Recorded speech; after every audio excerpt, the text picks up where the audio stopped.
The envelope hit the hood of the patrol SUV with a wet slap, and my pregnant wife, Elena, screamed, "That's our daughter's future!"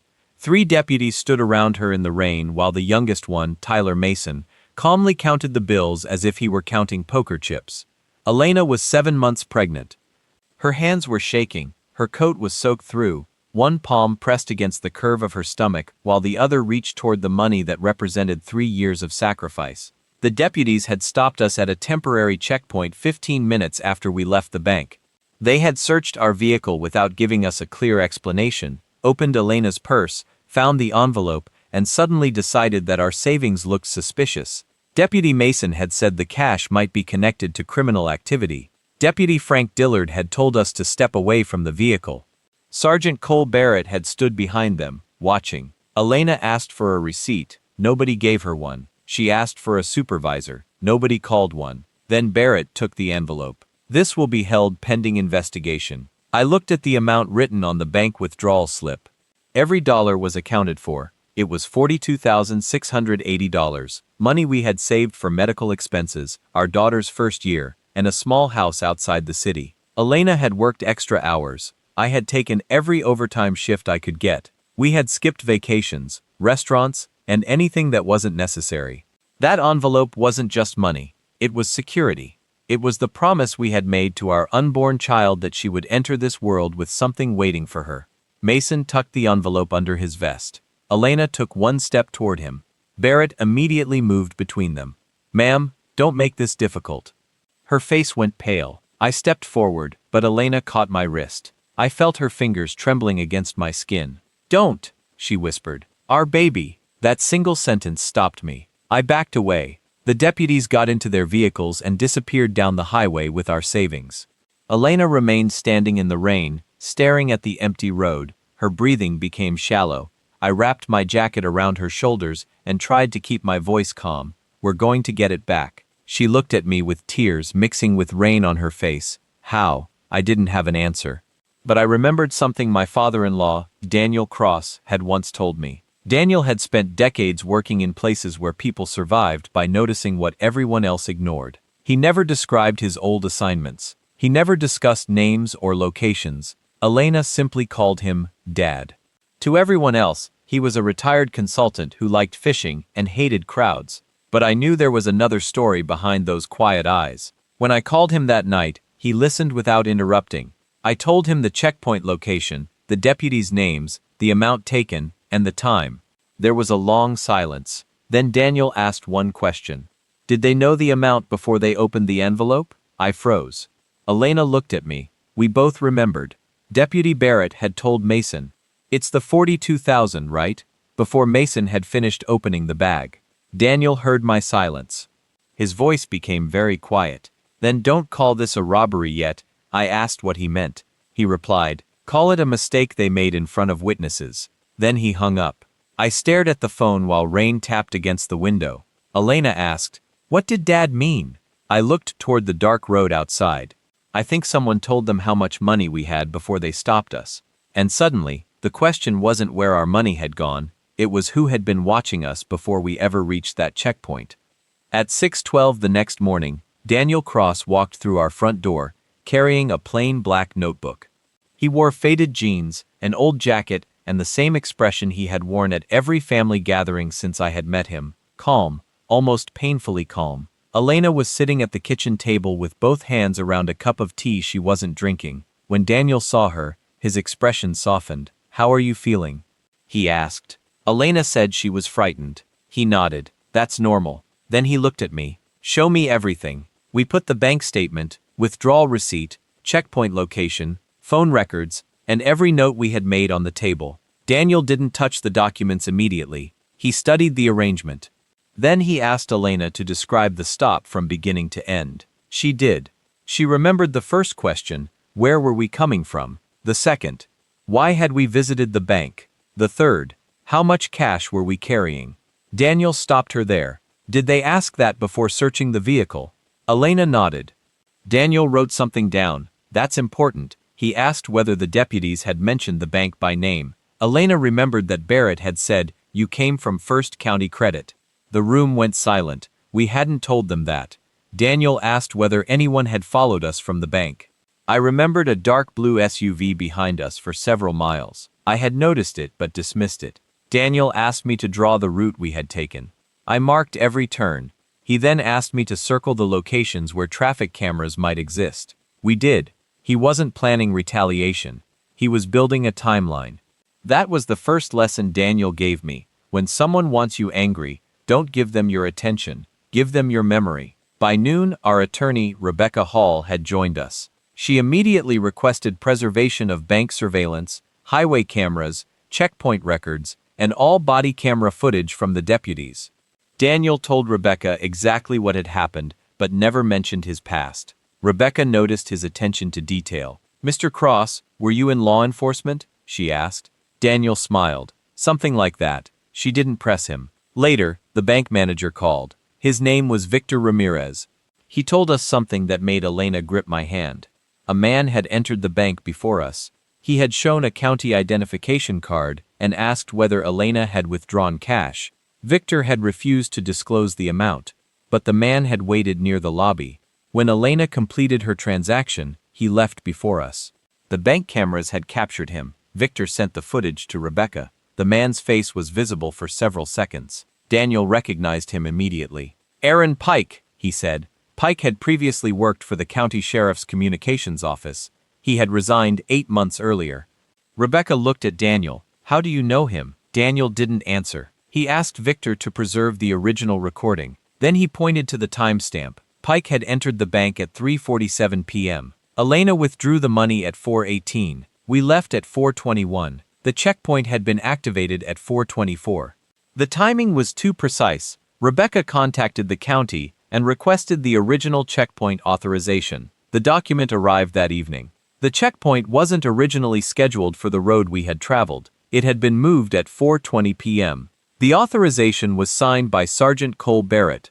Daniel stared at the timestamp. Then he closed his notebook. "Now we have a chain." I asked what chain. He looked at me. "Information. Movement. Stop. Seizure," Elena whispered. "So they planned it." Daniel shook his head. "We don't know that yet." Then his phone rang. He answered. His expression changed slightly. He listened for 10 seconds and said, "Understood." He ended the call. I asked who it was. Daniel looked at me and said, "Someone who just confirmed that your wife's money wasn't the first envelope they took." My stomach tightened. "How many others?" Daniel didn't answer. He simply opened his notebook to a blank page. "That's what we're going to find out." The first breakthrough came from a man named Marcus Reed, a local mechanic who had been stopped at the same checkpoint 3 weeks earlier. Marcus had carried $18,000 in cash after selling equipment from his father's workshop. He had been told the money was being held temporarily. It had never been returned. When Rebecca contacted him, he initially refused to speak. He was afraid. Then Daniel visited him with me. We didn't threaten him. We didn't pressure him. Daniel simply asked Marcus to tell the truth if he felt safe enough to do so.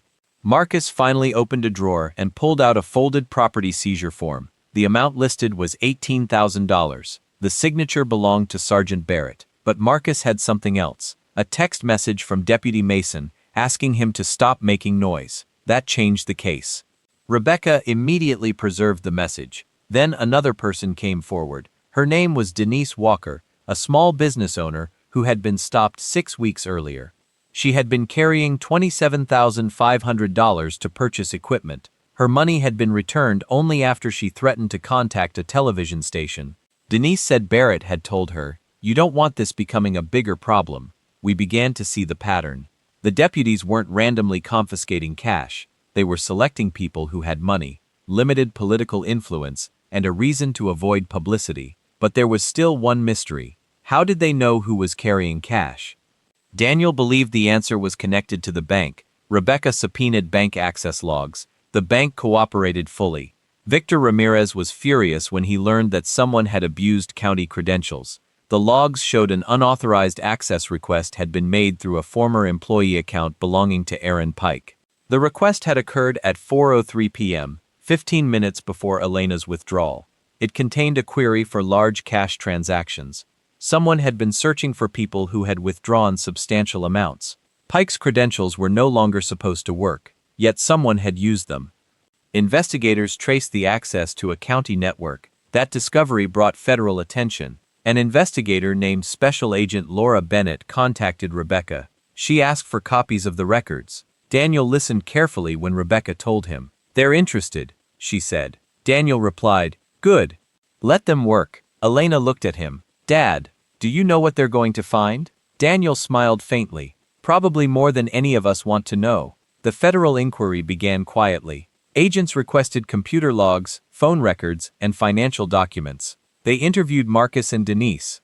They interviewed Victor. They reviewed the checkpoint schedule. Then they asked us about the deputy's behavior. I described every detail I could remember. Mason had counted the money. Dillard had kept his hand near his radio. Barrett had repeatedly checked his phone. That last detail mattered.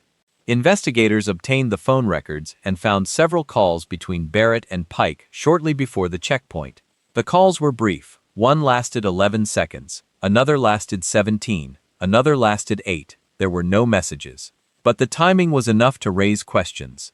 Then, investigators discovered that Barrett had accessed an internal database containing information about our vehicle. That access occurred 20 minutes before the checkpoint. The evidence was becoming difficult to explain, but Daniel warned us not to celebrate. "A pattern is not a verdict," he said. "Let investigators finish." That night, Elena and I sat on the porch. She rested her hand over the baby. "Do you think we'll get the money back?" she asked. I told her yes. She looked toward the dark road. "I hope our daughter never has to learn how afraid I was that night." I squeezed her hand. Neither of us noticed the vehicle parked 2 streets away. We didn't know someone had been watching our house. And by morning we would learn that the people behind the checkpoint knew exactly where we lived. The anonymous call came at 7:03 a.m. Elena answered while I was making coffee. A man's voice said, "Drop the complaint." She asked who was calling. The voice repeated, "You don't understand who you're dealing with." Then the line went dead. Elena's face drained of color. I took the phone and recorded the time. Daniel arrived 20 minutes later. He didn't ask whether we were frightened. He already knew. Instead, he asked whether we had received any other contact. We showed him the call log. Rebecca advised us to report it immediately. Federal investigators treated it as potential witness intimidation. A few hours later, our neighbor, Thomas Green, contacted us. He owned a security camera that covered the street. He had seen a dark blue SUV near our house around 2 a.m. The vehicle had remained parked for 11 minutes before leaving. Thomas gave investigators the footage. The license plate was partially visible. It belonged to a private security contractor called Sentinel Protective Services. That company had recently received a county contract. Rebecca requested the company's records. The owner, Grant Holloway, claimed the vehicle had been assigned to a legitimate security patrol. But investigators discovered something strange. The driver had not been scheduled to work that night. The patrol log had been altered after the fact. That gave investigators another lead. Meanwhile, the sheriff's department held a press conference. Sheriff Martin Dalton claimed the money taken from Elena was part of an ongoing investigation and suggested that our family had misunderstood the situation. I watched the broadcast in disbelief. Dalton had never spoken to us. He had never contacted Rebecca, yet he knew details about the seizure that hadn't been released publicly. Daniel noticed it too. "He just told the world he knows about the case," he said. "But that isn't the problem." I asked what was. Daniel pointed at the television. He called it an investigation. The deputies called it suspicious property. Those aren't the same thing. Rebecca agreed. The legal terminology mattered because there was no case number connected to the seizure, no warrant, no incident report matching the claimed investigation, no property receipt. The money had simply disappeared into the department's custody. Then another document surfaced. A county clerk named Sarah Whitmore had discovered that someone had tried to delete an entry from the property system. Sarah was terrified. She had copied the original record before it disappeared. The entry showed $42,680 received from a roadside seizure. The receiving officer was Sergeant Barrett. The disposition field had been changed from held to transferred. No transfer destination was listed. Federal investigators subpoenaed the system logs. The deletion had been made from Barrett's workstation. Barrett denied touching the record, but the computer logs showed his credentials had been used. He claimed someone else had access to his computer.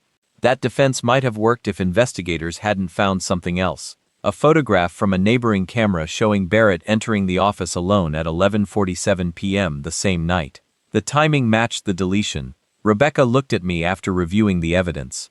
They're running out of explanations. Daniel remained quiet. I asked him what he thought. He looked at Elena. I think they're frightened. Elena asked why. Daniel answered, because the money was supposed to disappear quietly. Now every attempt to hide it creates another record. He paused. And frightened people make mistakes. 2 days later, Deputy Cole Harris contacted Rebecca. He said he wanted immunity before speaking. He claimed he had witnessed Barrett and Dalton discussing the cash before our stop. He also said there was a list of people whose bank activity had been monitored. Rebecca asked what was on it. Harris whispered, names, amounts, routes, and dates. Then he said something that made Daniel stand up. Your wife's name wasn't added that afternoon. I asked what he meant. Harris replied, it was added the day before. That meant the plan had started earlier than we thought. The checkpoint wasn't improvised. Someone had been preparing for us. The list was real. Federal investigators recovered it from a computer assigned to the sheriff's administrative office. It contained dozens of names. Some had amounts next to them. Others had notes about vehicles and travel routes. Elena's name appeared near the top. Beside it was the amount $42,680 and the phrase bank withdrawal. The date was the day before the checkpoint. I stared at the document until the words blurred. Elena was sitting beside me. She reached for my hand. They knew before we even withdrew it? She asked. The investigator nodded. It appears so. Daniel closed his eyes for a moment, then he opened them. Now we know this was organized. The investigation expanded rapidly. Agents interviewed bank employees, county workers, former deputies, and people who had previously lost money during roadside stops. Marcus identified Mason from a photograph. Denise identified Barrett. Another victim, Harold Pierce, identified Dalton as the person who had threatened him after he complained about a missing $9,500. The pattern was undeniable. The sheriff's department had turned traffic checkpoints into opportunities for unlawful seizures. But the question remained, who had started it? Investigators traced financial records and discovered transfers between Dalton, Pike, and Grant Holloway.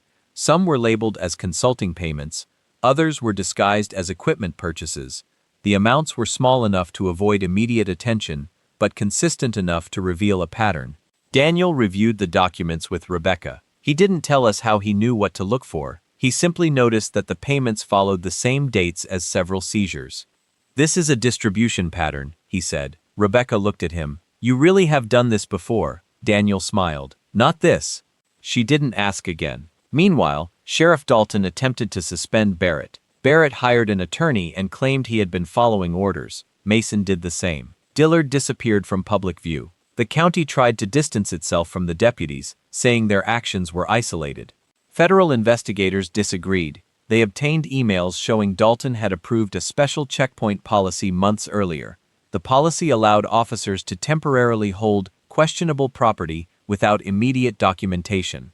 It had been designed specifically to create a loophole. Once the investigators understood the policy, everything clicked. The deputies had been operating under a system that encouraged them to take cash first and justify it later. Daniel told me that corruption rarely begins with one dramatic decision. It begins with a small rule written to make misconduct easier. Then someone discovers the rule can be abused. Then others join because they benefit. Eventually, the abuse becomes routine. That's what had happened. But the case was about to become personal again. A federal investigator called Rebecca late one evening. They had found the source of the original bank information. It wasn't Pike. Pike had only accessed the system later. The first leak came from inside the bank. Someone had called Dalton the afternoon before Elena's withdrawal. The caller had provided our account information illegally. Investigators traced the call to a former bank employee named Kevin Sloan. Sloan had left the bank 2 months earlier and now worked for Sentinel Protective Services, the same company whose vehicle had been outside our house. Daniel looked at me when Rebecca told us. That's the bridge, he said. Bank information. Sheriff, private contractor, threats. Everything connected.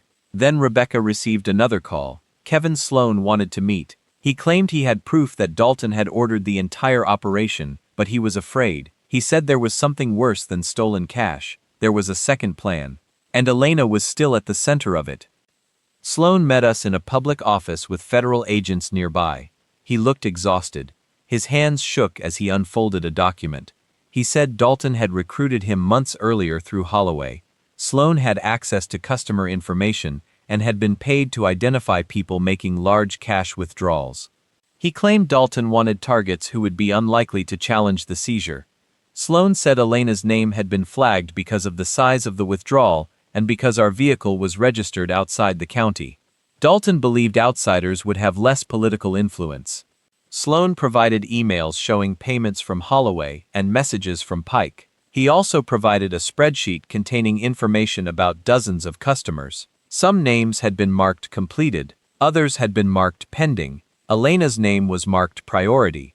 When Rebecca asked why, Sloan said Dalton believed we were planning to purchase property outside the county and had assumed we were carrying more money than we actually were.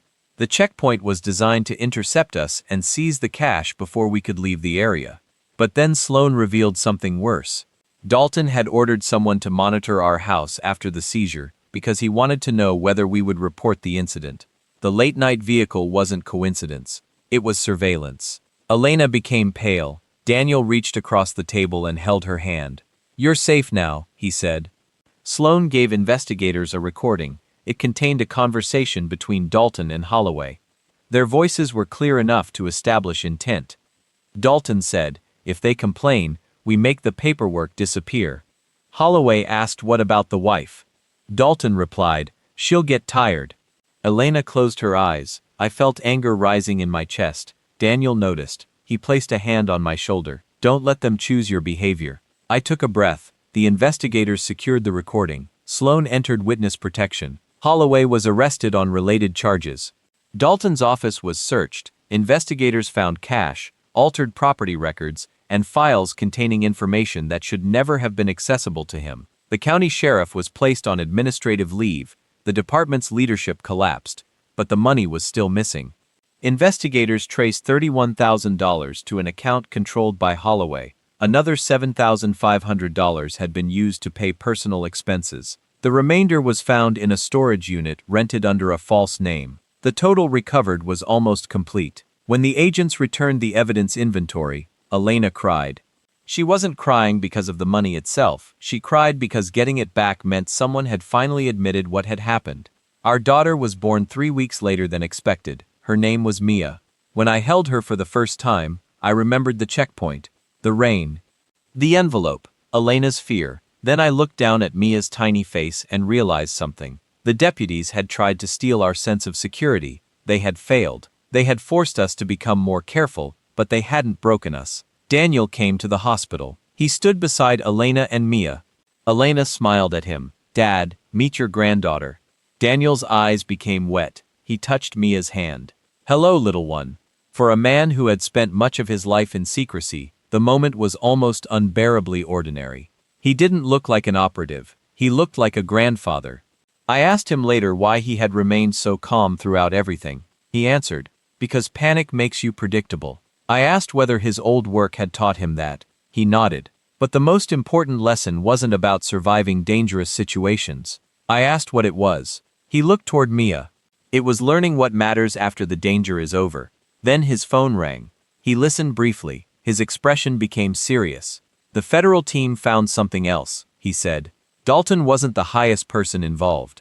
My stomach dropped. "Who was?" Daniel looked at me. "We don't know yet." The investigation wasn't over.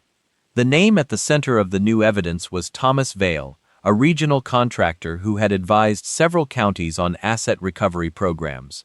Vale had connections to law enforcement agencies, private security firms, and financial companies. Investigators discovered that Dalton had attended private meetings with him months before the checkpoint. Vale denied knowing anything about the seizures, but his company had received payments that corresponded with several disputed cash recoveries.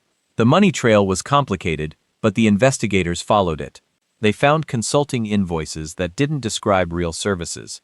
They found meetings that had never been documented. They found private communications between Vale and Holloway. Eventually, they found the original proposal for the checkpoint program. The document described a system for identifying high-cash travelers and recovering assets before they could leave participating jurisdictions. The language was intentionally vague. It sounded legitimate, but internal emails revealed the real purpose.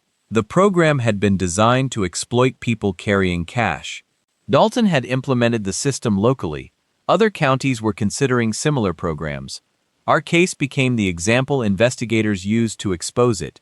Vale was questioned. He claimed he had only provided legal consulting. Then investigators showed him the financial records. His story changed. He admitted he had known about the seizures but denied ordering them.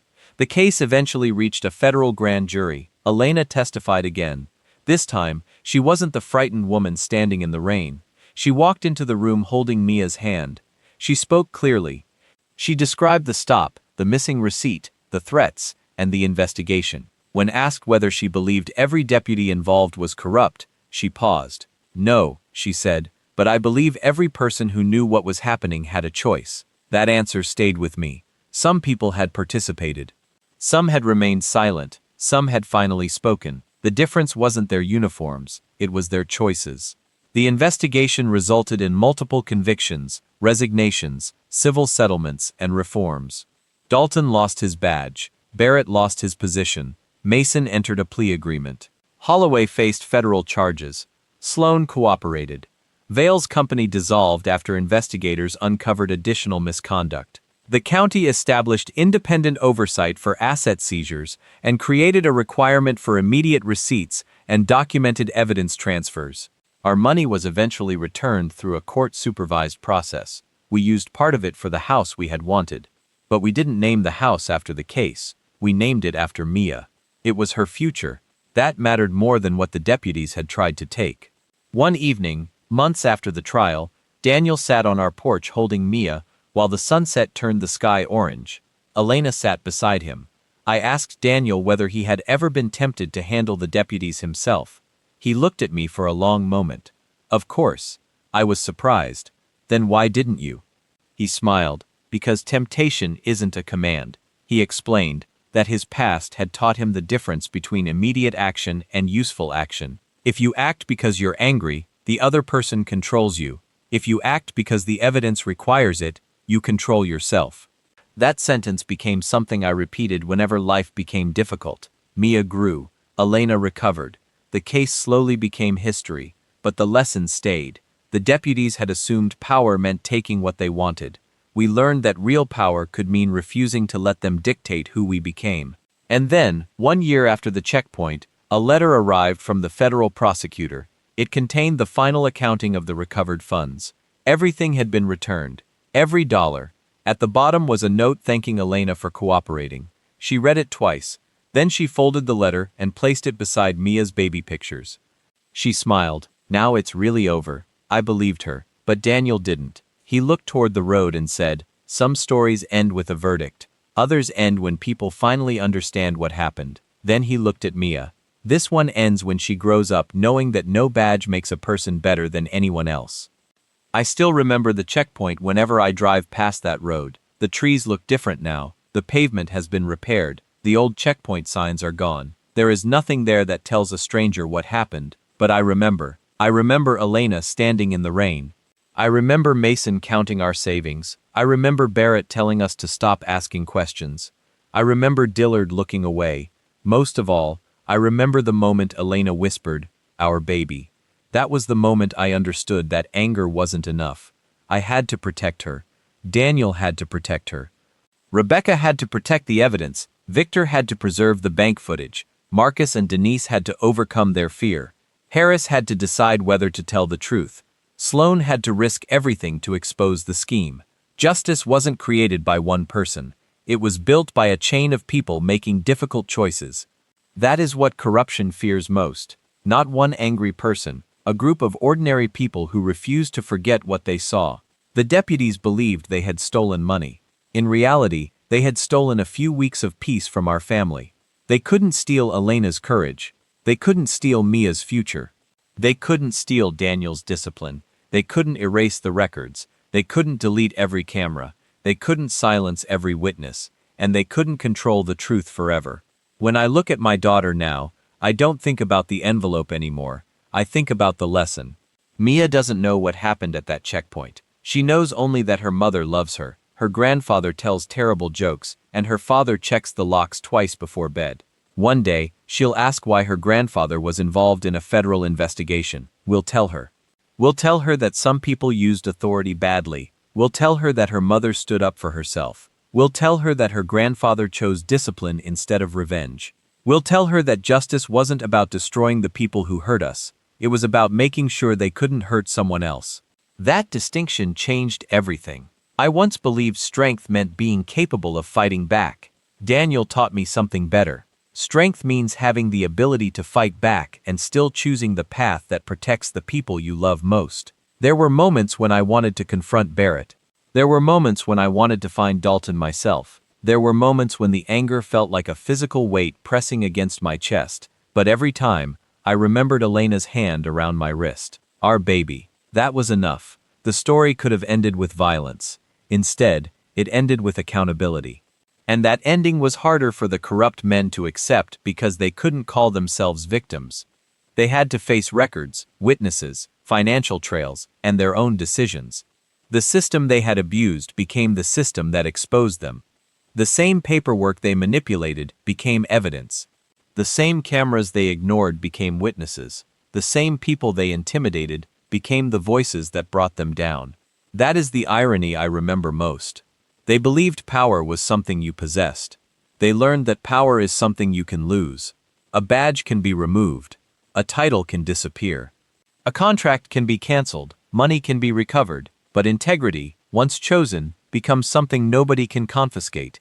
Elena still keeps the original bank withdrawal receipt in a small box.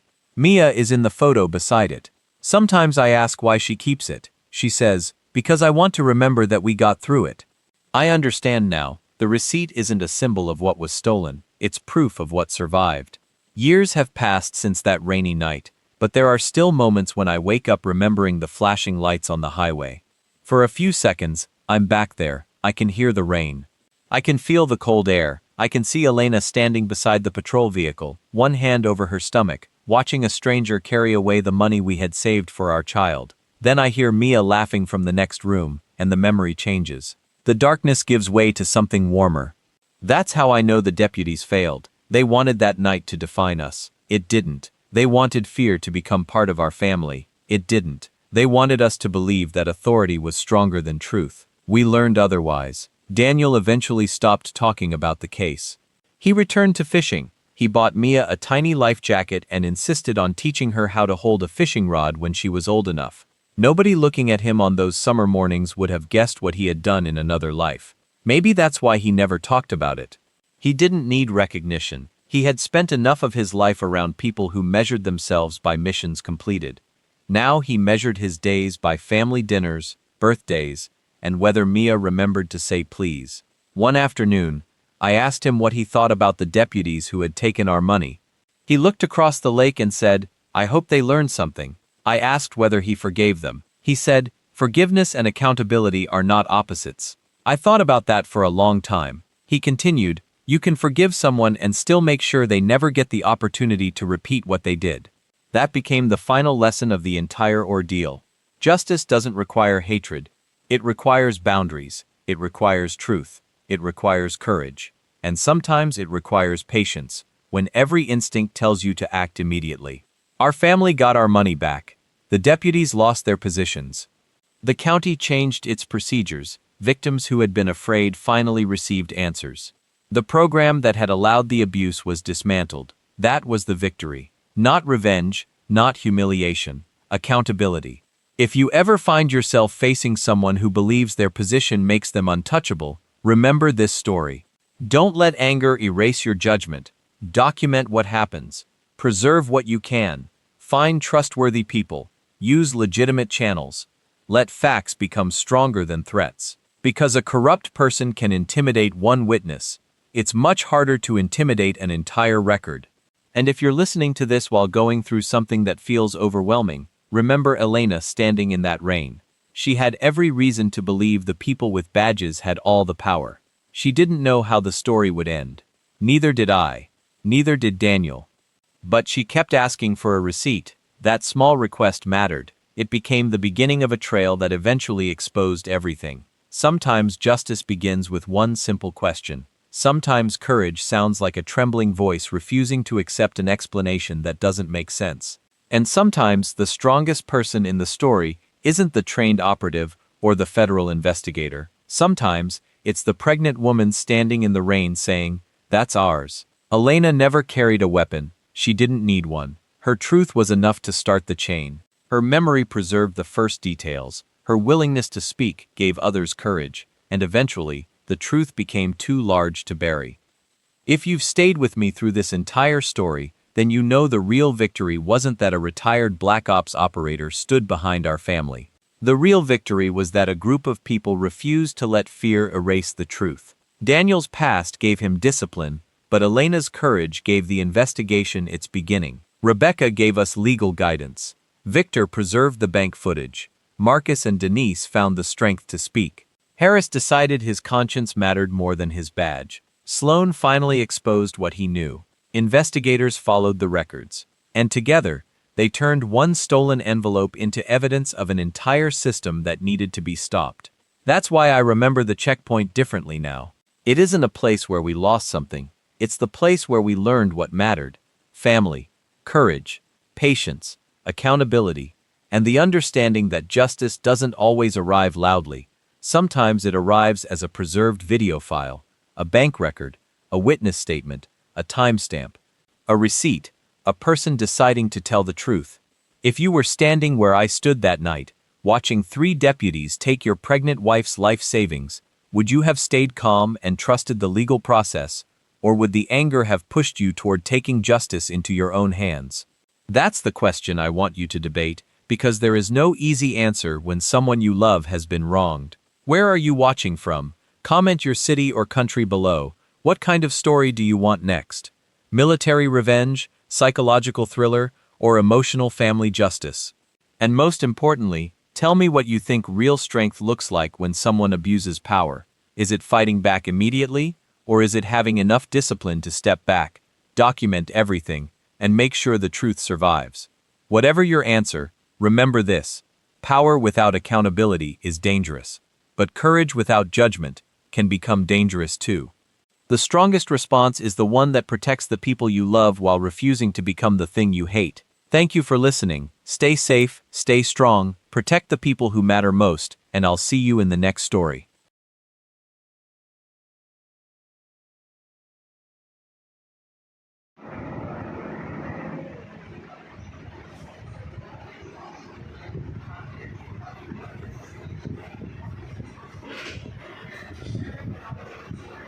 Hello Tokyo, how are you? What are you doing? देख मैं मारूंगा फिर तेरे गंदी बात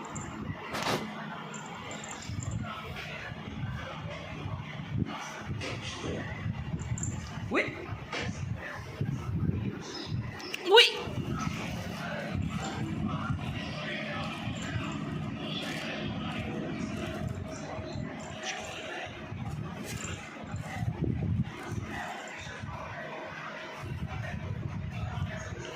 Tokyo, hello.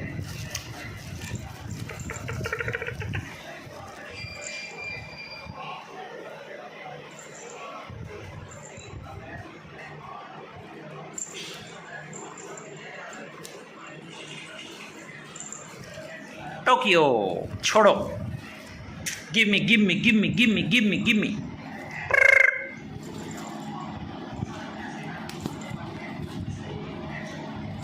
Achoo.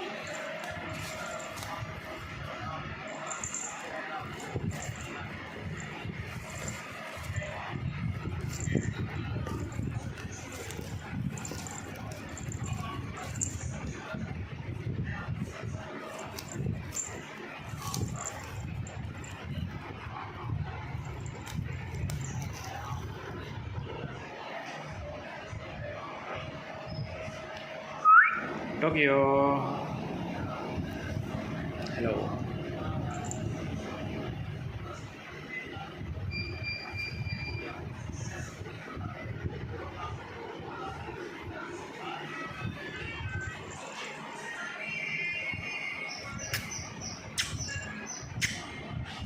સેવો ગયો?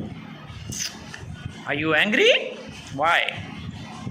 Why you angry with me angry? Why?